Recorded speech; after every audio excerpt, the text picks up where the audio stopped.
Welcome to the Tanya Acker Show. AI is playing an increasingly large role in how we make decisions. And because of that, I wanted to learn a little bit more about how it works and have a conversation in layman's terms with someone who could give me some good information. So I sat down with Greg Mushen. Now, Greg is a software engineer, and he wanted to lose some weight. He felt like he'd gotten out of shape during the pandemic, and he used ChatGPT to help him develop a running habit. He apparently used to hate running. And not only did he develop a running habit, he acquired, using AI, a whole bunch of other healthy lifestyle habits, and he ultimately lost 26 pounds. So Greg is going to talk about some of the things that we should think about if we really want to get the best use out of the machine. And he'll also talk about some of its pitfalls and its vulnerabilities, because to be sure, my friends, as most of you probably know, it certainly has them. And then I sit down with Martinus Evans, and Martinus is the founder of the Slow AF. This is a family-friendly show, but you know what that stands for. It's the Slow AF Run Club. He is also the author of a book by the same name. I think that I wanted to talk to Martinus because the whole story of how he started his run club is, to me, a really good example of how you can sometimes take a hater's dart and use it to motivate or incentivize you for something. But I'll let you hear that when you listen to my conversation with Martinus. But first, here I am with Greg Mushen. Thank you for being here. Welcome to the podcast, Greg. It is so wonderful to see you. Thank you for being here. Thanks for having me. So first things first, lots of people say, oh, I've got to get in shape. Oh, it's time for me to lose weight. I am one of those people. Tell me what motivated you to make the decision. Like, what was it that caused you to say, I've got to get in shape right here, right now? What was it? You know, I stepped on the scale one day and it was the highest number I'd ever seen. And it was on a very even cutover number. I was bound and determined not to cross that threshold. So I thought to myself, I really need to do something about this. I was, during the pandemic, I was working from home a lot and just was not as active as I used to be. And I just knew that I needed to make a change. So it was some pandemic. You gained some pandemic weight, like so many of us. I did, yes. I think a lot of people did. I was one of those people. I read something and then also saw another interview where you said it was really important that you get and stay healthy because you're a parent. Tell us about that. Yeah. So I have a daughter a little later in life. And one of the things that I started thinking about was wanting to be there for her. And so I think I had just seen a wedding and I was like, I'm bound and determined to walk my daughter down the aisle. So I've got to just live as long as I possibly can. So that was another thing that I was thinking as well. I think as she gets older, you just realize how little time you have left together. And I just wanted to maximize that. So before the pandemic, had you struggled with weight? No, before the pandemic, I'd always been really active. I'd never really had a problem. This is the first time that I gained a lot of weight and had to lose it. And it was really interesting how difficult it was. I knew that I'd always heard that from people, but it was very hard to get, particularly the last 15 pounds off. That seemed like it took so much effort. I think it's interesting. You're not the first person who's talked about how the pandemic and the lockdown and that whole trauma that we all lived, it really changed habits in some ways that I think people are still dealing with. So you say it's time for me to shed these pounds. Before we get to the how, what makes you think that ChatGPT and AI is the way to go? Why go that route? Well, I think for me, I was using it a lot in my daily activities. I write software, spend a lot of my time writing software, and ChatGPT can be great for some of those tasks. So I was really used to doing a lot of work within ChatGPT. And I think I just had one of the thoughts on a lark. So I live near a running trail. I saw all of these people running And I just thought to myself, I wish that I could like running. It seems like it would be Me too. so much easier to lose weight. But, I grew up in an era where running was often used as punishment, and I, didn't have the, you get in trouble, they make you go run. Right, like in PE class when the PE teacher's like, you guys are slacking off, do 10 laps, like that. Exactly. We're the same era, Greg. Yeah. So I didn't always have the most positive associations with it, but it looked like these people out on the trail just loved it. And I was like, that'd be a perfect activity if I ever traveled. I'd never have an excuse, for not finding a gym or not having equipment. I just would take a pair of shoes. So it seems like the kind of thing that I could sustain the rest of my life. But there was, I just hated it. So kind of on a lark, I just put in this prompt that asked ChatGPT to act as a dual PhD in psychology and neuroscience and devise a plan to get somebody who, even somebody who hates running, addicted to running. And I thought it was just kind of a joke at first and just something to kind of laugh at. But when I started looking at the output, I was like, this might actually work. And because it just started with these really small steps. I think the first step was recommending taking my shoes and putting it by the door. And so I just got up and I did that. And it's so funny how, something just a small task that you would never think of just, made me feel kind of accomplished. Greg, can we just take a step back for those of us who aren't software specialists? You mentioned that you use ChatGPT in your job. You're a software designer, software engineer. Assume I am a second grader when it comes to this stuff. And frankly, there are probably some second graders who know way more about it than I do. So tell me how you used it in your day job and how it worked. How did it work so well for you? Because, we're hearing all these horror stories. And frankly, I do think that AI is something that we need to treat with caution. It's a big, powerful tool, and we have to use big, powerful tools carefully. Talk to us about how it worked for you in your day job. How do you use it? I'll use it to kind of speed up coding. So I will tell it to, write a small, what you call functions in programming, which is just like a small, you could think of it as like a paragraph that does something. So I was using a lot for that. They actually train it to specifically be good at that. And so it's just very, very useful for coding. So then now let's go to your weight loss journey. You tell it, I want you to act like a neuroscientist, did you say? Yes. I want you to act like a neuroscientist, and what else? And a psychologist. Oh, sorry. I did a neuroscientist and somebody with a PhD in sports science. And you said to it what?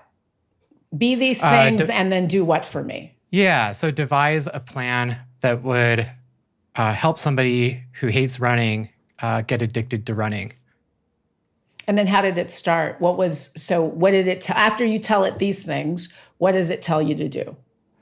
So I think I asked it to put together like a 3-week plan, but be very detailed about the first 7 days, about exactly what to do. So it output a very good plan, starting with the first 7 days. And it was just these really small steps.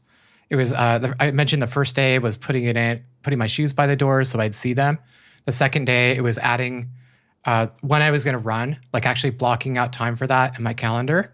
And then the third day was the first run. And I think I started to realize where I'd probably gone wrong in the past. I have a tendency, when I start something to just go all in. And this was the opposite of that. So it just encouraged me to run for 5 minutes, which seems so achievable. And it was just like around the block, I think. So I got back and 5 minutes had passed. I didn't hate it.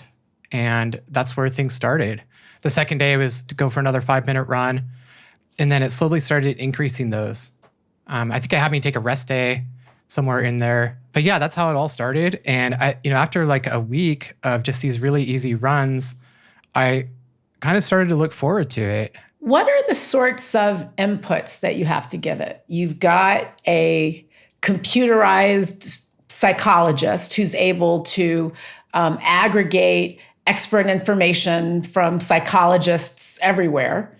And that computerized psychologist says baby steps are the best way to establish a great habit. What do you tell it? Like, what do you put in to say, you just say, I want to run, or does it ask you about your habits? Does it ask you about other parts of your life? How much information do you give it? Usually you want to give it as much as you possibly can. The best prompts, what they're called prompts, which is just the input into something like ChatGPT, is the text that you put in. So typically, the longer the prompt, the better, the more detailed. But there are a couple tricks. So, if you imagine somebody who has read everything on the internet, that's basically what ChatGPT has done. They've trained it on all of the available text on the internet. So there's a lot of text out there that it could draw from. So one of the tricks is you really want to narrow it down. So narrow down the available text that it's going to be pulling from. So when you tell it to act as insert the blank, that really helps limit the amount of text that it's pulling from. In this case, it was a dual PhD. So now it's going to be looking at more scientific papers in neuroscience. So now it's pulling neuroscience papers, exercise science. So now it's pulling those too. Those are just kind of simple tricks that you can use for writing prompts. And then it does really well when you're very prescriptive about what you want for the output. In this case, it was put together a plan using research-backed methods to get somebody who hates running addicted to running, output the first 7 days in detail. So the more detailed you can get, the more specific you can get in the prompt that you give it, the better quality output you're generally going to have. You mentioned that it's like pulling all of this information from the internet. Now, you and I both know that there's a lot of bad information on the internet.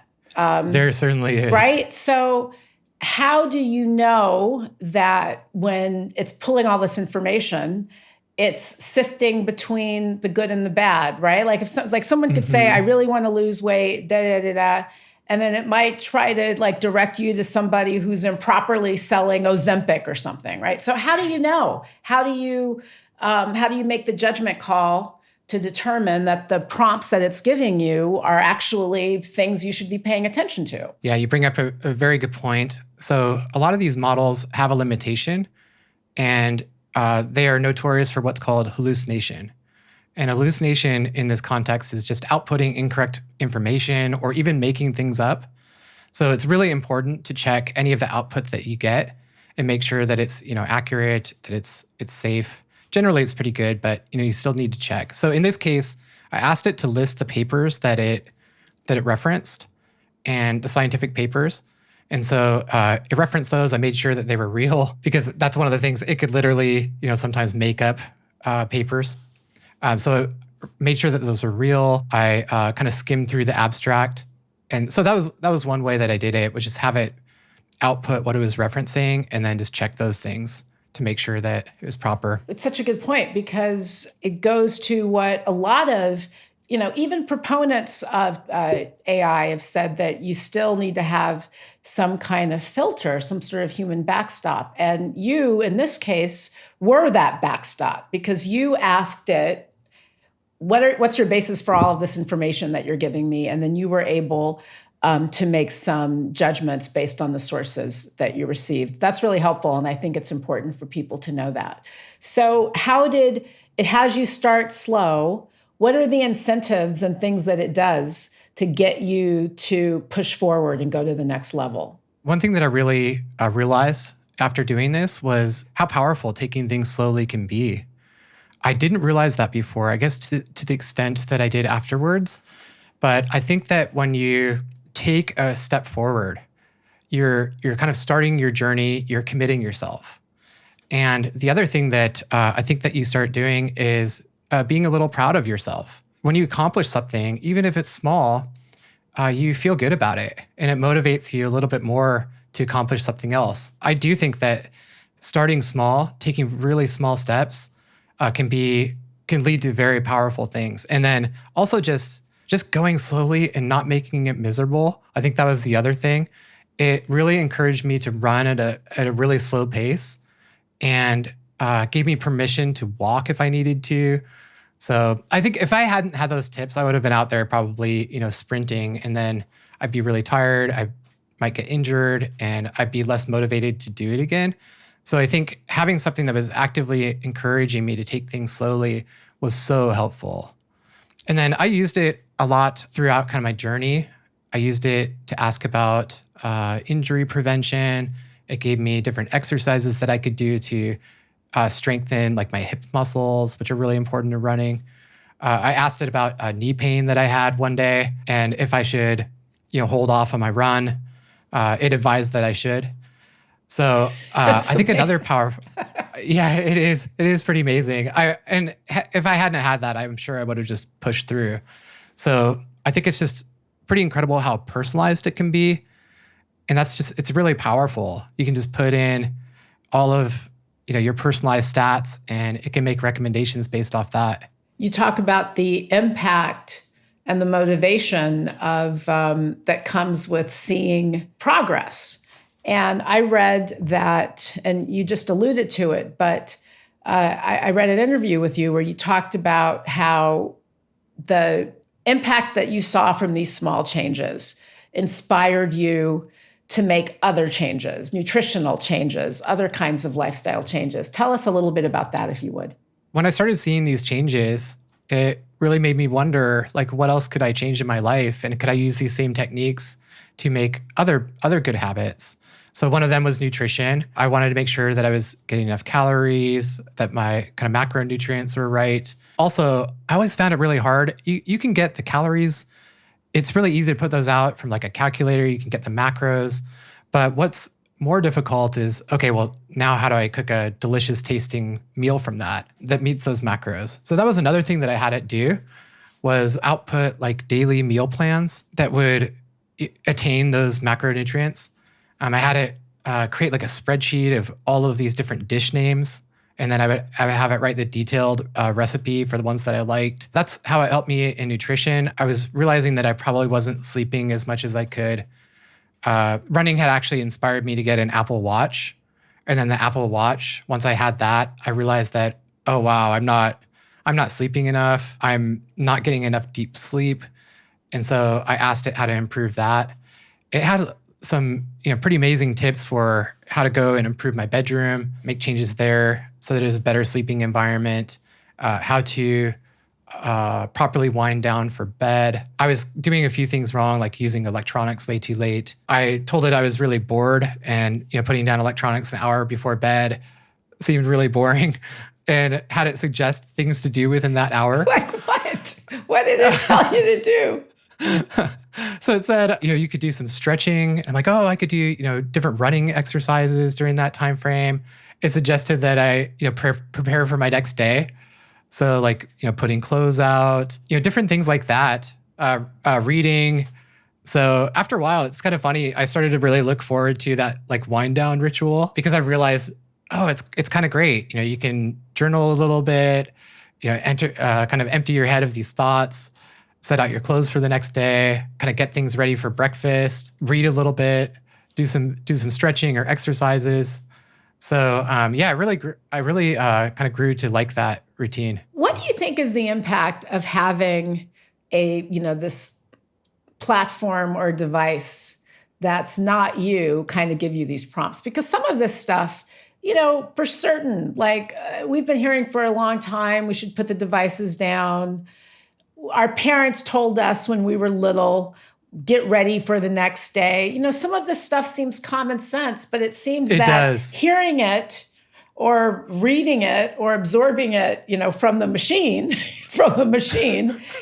somehow gives it more impact. I mean, tell me a little bit about why getting this information, some of which I'm sure you already knew, through this platform made it easier to follow through. Yeah, I think I always have a lot of questions. I think my life would honestly probably be a lot easier if I just listened to what people said. But I always wonder why, and be like, is that big of a deal? I think that for me, one of the things that's really powerful is I can ask, well, why should you put down your electronics? Why does it have to be an hour? And it'll give me the answer and kind of convince me. And I can ask a whole bunch of, like follow-up questions on that. I think for somebody who's really curious and needs to understand, okay, well, is that the biggest lift, or, is that kind of something that you can kind of do that's maybe optional that will help you? Is that going to get you the 90% or the last 10%? So it can really kind of help you through that. And then you're right, like so many of these things are so common sense. You can Google different things, read articles on it. But I think the true power, at least for me, is to personalize it and to be able to ask a lot of follow-up questions. From my standpoint, I think that it just convinces me that, okay, yeah, that is the right thing to do. It's not arbitrary. Have you worked with a personal trainer, like a human before, a human trainer? Yes. Yes. Are there things that, is it kind of, in your view, a neutral, or do you think, all things being equal, get a human? How would you compare the two experiences? Having a personal trainer that's a human, I think that's really hard to beat. They are so knowledgeable. They are really good at getting you results. I once had a personal trainer, and it was amazing, like the difference that it made in like even a short period of time, in about 4 months. But I think that, it's also a lot of work to find one, to go hire one, to go to the physical location sometimes, and it can be expensive. So I think that a human is still going to be so much better, but I think that AI can be a little bit more accessible. It can be faster. You can ask a lot of questions anytime that you have them, instead of waiting until you go ask your coach. So I don't think it's necessarily there to substitute, but I think that just a little bit different. And it can also coach you in a whole bunch of areas of life. And so I think for this, I might have needed a sleep coach, a nutrition coach, a running coach, a stretching coach. So it can tell you a little bit about a lot. And I think that's another power of it. You lost 26 pounds over a 3-month period. Are you still working with ChatGPT? Is that still your, is it? Are they? Yes. Is it still giving you advice? It is. Yeah, I ask it questions all the time. I asked it to help me start weight training, to what those weight training days would look like. So I've continued to refine the technique. You mentioned that in order for it to be most effective, you've got to give it information. You've got to give it information about yourself, your habits, your body, all of that. Not to get all like Black Mirror conspiracy on you, but did that ever concern you, putting so much of your personal information into this platform? Yeah, I think it's always, a concern in the back of my mind. I was putting, even detailed information about my heart rate or my heart rate variability, recovery metrics. So I would put a lot of information in. And it was always kind of in the back of my mind, is this information safe? Is this going to be, exposed on the internet? I would not really like that if, somebody had access to all that information. It did cross my mind. At the same time, we always have to analyze the risk versus the benefits. And in this case, I thought that getting healthier and having a much healthier lifestyle was probably worth the small risk that my personal information might be divulged. Well, I think to your point, we're constantly engaged in this risk-benefit analysis when we encounter or discover new technologies, new therapies, like new things that can help us. Would you agree with so many experts? I'm not an expert, but I certainly am of this opinion that at some point we're going to have to come up with some regulatory mechanism, some way of ensuring that AI is, to the best that we can manage, used for our benefit and can't just go running amok on its own or be manipulated by other people. Don't you think we need some rules? I think we definitely will need some rules at some point in time. I think the question that I have is, when is that time, and how do we balance innovation and access to innovation versus regulation, and then how do you kind of quantify those risks really well? Because AI also has the ability to do a lot of amazing things for us. It can find drugs to help with, battle cancer. It can help with all sorts of scientific purposes. So, and putting in regulation can make that innovation a little bit more inaccessible for people because they will have to, say, for example, do thorough testing that's expensive and wasn't there before. So I think that it's really important for us as a society to be, very mindful of putting in regulation and make sure that it's going to strike the right balance of safety and the speed of innovation. It's the riddle that every generation has to deal with, right? I mean, we're always trying to find that sweet spot. You don't want to hamper innovation. You want people to come up with great new things, but you also want to make sure that those great new things aren't abused or manipulated or put to bad purposes. This is why I have smart people on to think it all through. I do think we'll get there, people. Greg, congratulations on your 26 pounds and counting. I think it's a great example of using whatever devices are at your disposal to try to make a decision real and more meaningful. So congratulations to you on that. Is your little girl really proud of how you've come through this? And is she really happy about what you've done? I think so. Yeah, I've told her about it and she seems pretty interested in it.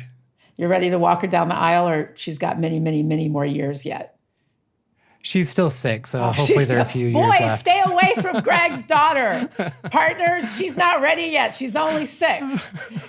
Greg, thank you so much for being here. I feel like I learned a lot about this platform. Maybe I'll use it. But coming up, folks, on a later episode, I will have my great human trainer, and she's got some thoughts too. But Greg, Mushen, thank you so much for being here. I appreciate your time. Thanks for having me. Hi, it's Tanya. Thank you for being here. And please don't forget to subscribe to my podcast. It's available on all major podcast platforms. You can also go to my website, tanyaackershow.com, and subscribe there. And also, please subscribe to my YouTube channel because we are here for you in video. Thank you so much for being here. I appreciate you.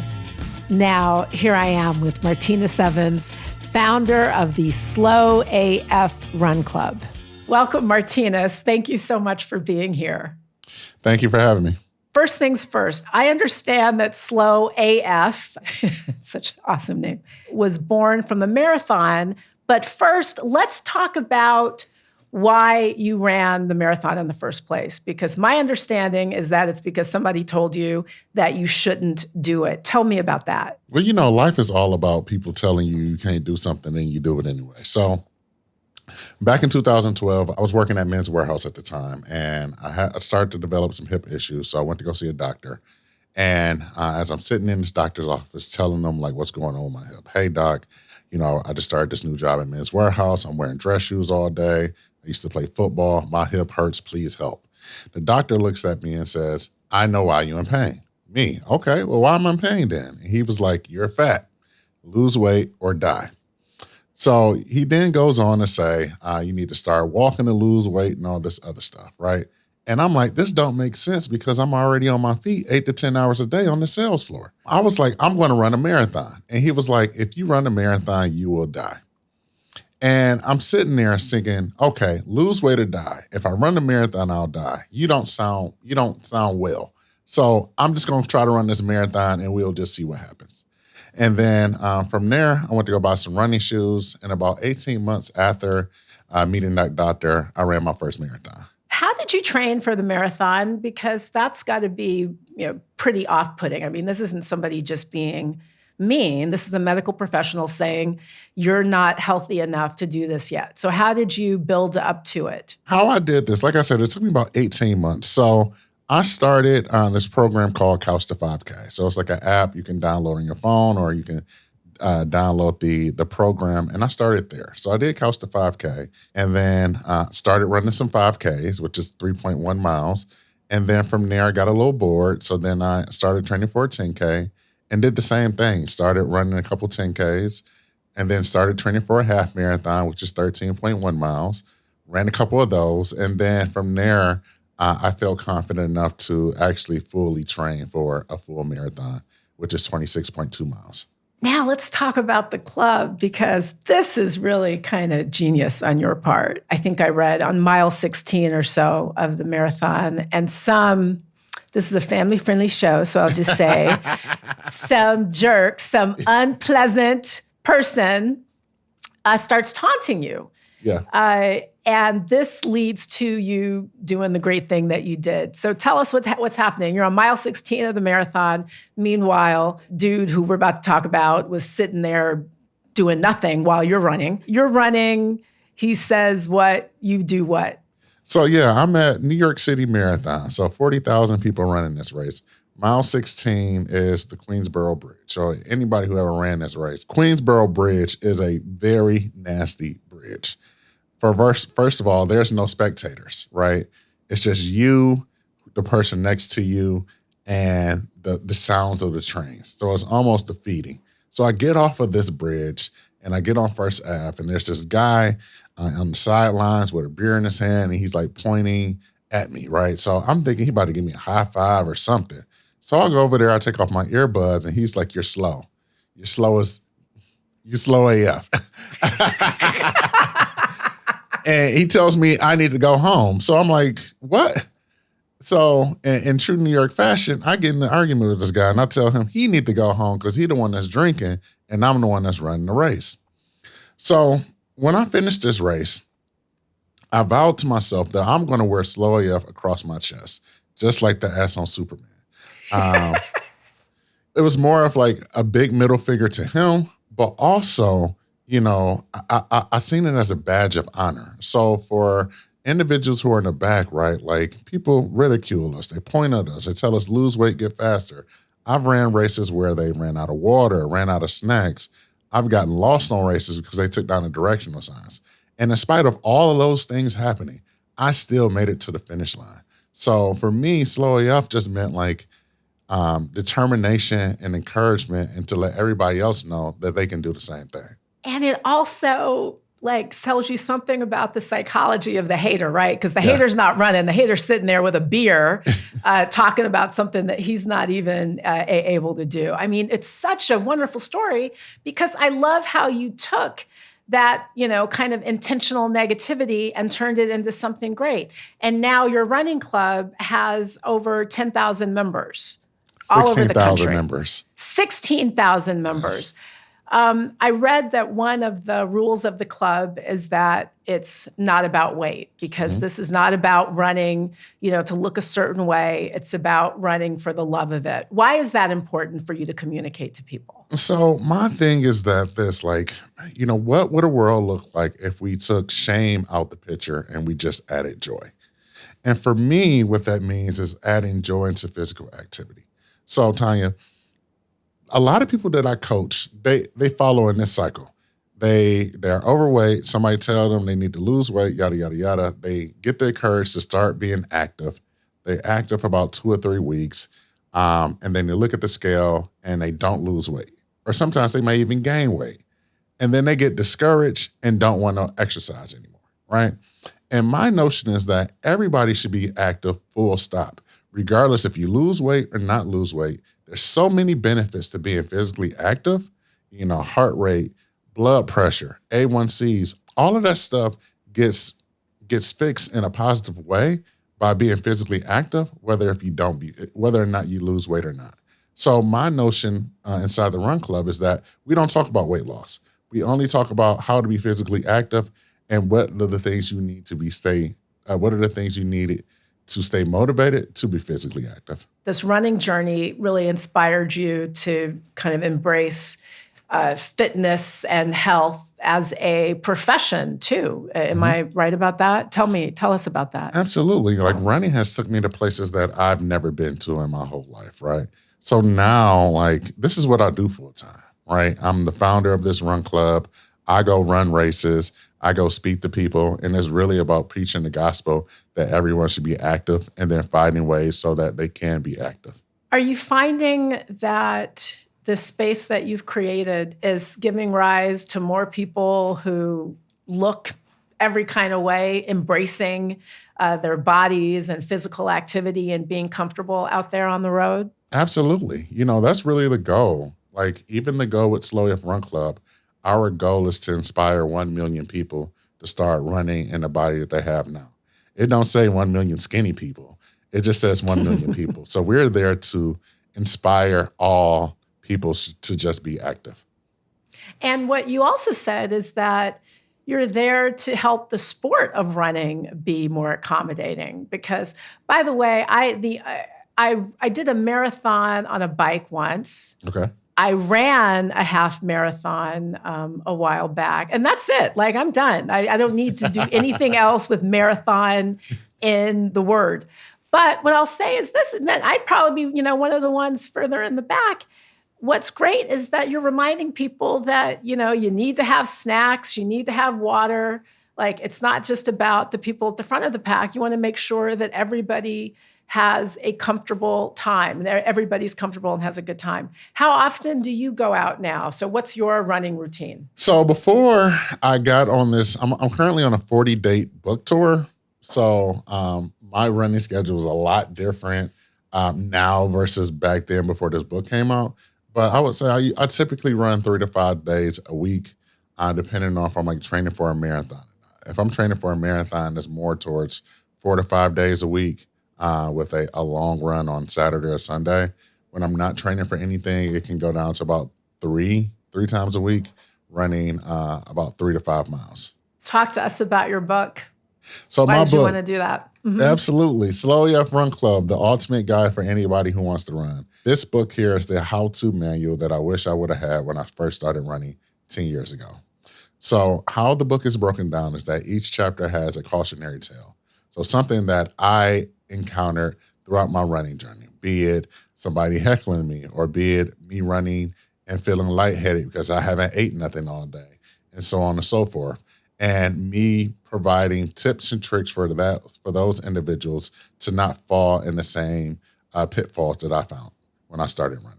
I interviewed Greg Mushen. He's a software engineer who used ChatGPT AI to help him develop a running habit. He said he hated to run. He wanted to get in shape. And the machine gave him tips, one of which was to really start gradual. And I noticed, I've read that you've said the same thing. The machine is just taking your good advice, that starting gradual is the best way to develop a physical fitness habit. So advise people, there's somebody listening, watching right now who's like, you know what, I want to start to feel better. I need to control the diabetes. I need to do, whatever, endorphins, what have you. Talk to people about your advice about how they just get going. Absolutely. So my advice is that if you're just starting out running, a simple 15-second run.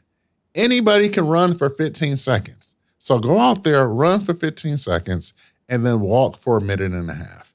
And then repeat that for 30 minutes. It's just as simple as that. And then do that for 3 times a week.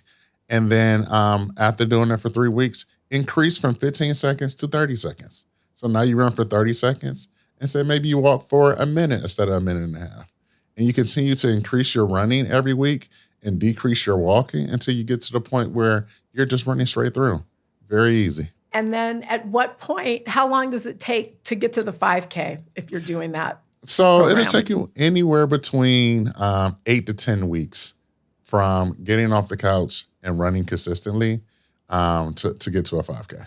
I still think, Martinus, the running is phenomenal. Embracing that physical fitness is necessary. But what I especially love about the story is how you just took this very, this negativity and flipped it. So before we go, say, if you would, somebody is struggling right now, somebody who is in earshot or watching is struggling with a hater.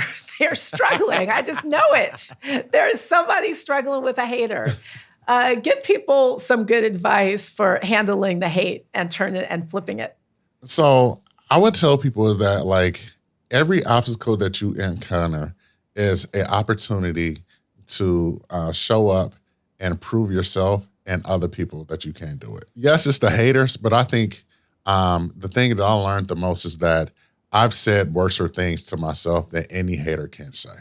So one of the things that I learned throughout this whole journey is being able to recognize my inner self-talk.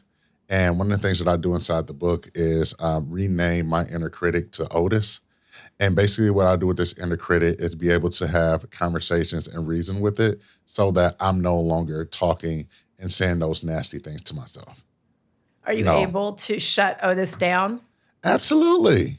Once you be able to shut down Otis, you don't have to worry about the haters because haters are going to hate. But isn't that the truth that sometimes the most powerful criticism is that which we direct to ourselves? And what's even more beautiful is that, forget that one drunk dude on the bridge. You gave rise to a movement, and it created so much love for other people who are learning to love themselves, people who love Slow AF Running Club. I want to say the name, but it's family friendly. And Martinus, you've just created a snowball effect of goodness. So I appreciate you so much. Thank you for being here. And thank you for sharing the love and spreading the message. Thank you, Tanya. Thank you for having me.